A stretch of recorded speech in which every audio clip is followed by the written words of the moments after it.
all-time go-to meal because it is delicious and easy to make. So while you put our rice hivi, I am going to be peeling my eggplants. Pia inaitwa biringanya, ukipenda.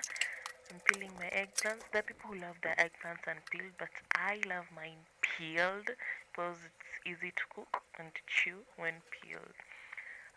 Peeling my eggplants and also peel my potatoes.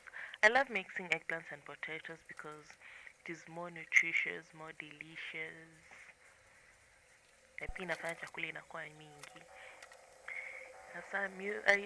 For my eggplants I use red onions, green bell peppers, and tomatoes, and also kitunguu saumu.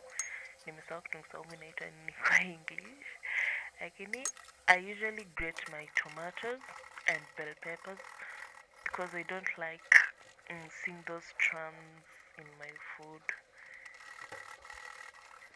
So it's more easier like that. At least sitakuwa na toa nyanya kwa chakula nikikula.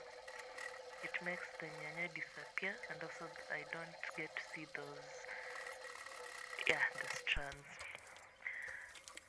In cooking, you simmer your onions for a few minutes. After it has simmered, you go in and grate your kitunguu saumu.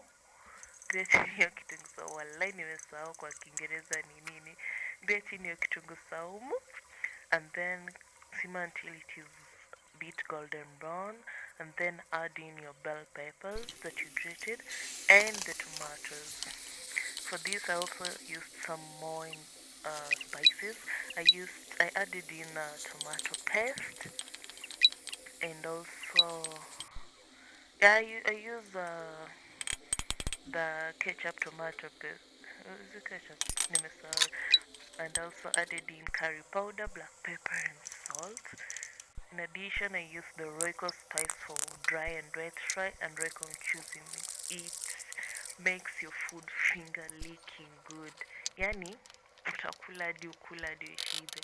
So we let it simmer for a while. After it kisha simmer, unafunika inaiva. Kisha iva, you serve and enjoy your food. Trust me, this is the most delicious food. Perfect.